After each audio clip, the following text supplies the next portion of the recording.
here live here on Parkside Drive. We just got lightning here in the Fredericton, New Brunswick. The storm are moving in now in the maritime coast.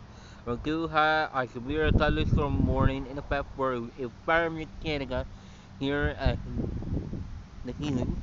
You can see here good, pretty windy up here live in the studio. Possible the wind of the remain of the hurricane after the long heat wave we'll be having here in the maritime. The wind is about 25 km/h wind here in the studio. I'm going to show you guys a little bit of the cloud here in America. We got rain coming here, folks. Rain is coming, so that's a dark cloud here. Pretty awesome. We just got a bit of lightning here, folks. I'm gonna go right underneath here. You'll see what I mean.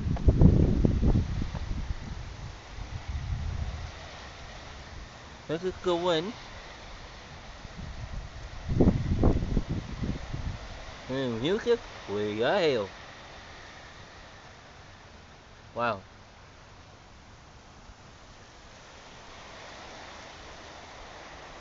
And this is a lot of rain that's coming down here.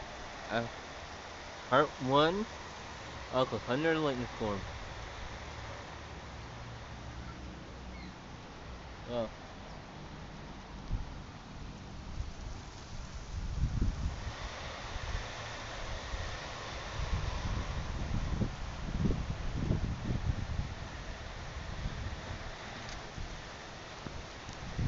Rain. Woo! Valediction here to go, folks. Now we got some rain coming out, folks, here in the maritime. And they just mirror all of this anything else. Woo-wee! They got a lot of rain, folks. Right here live. I can made on the hurricane barrier here. 25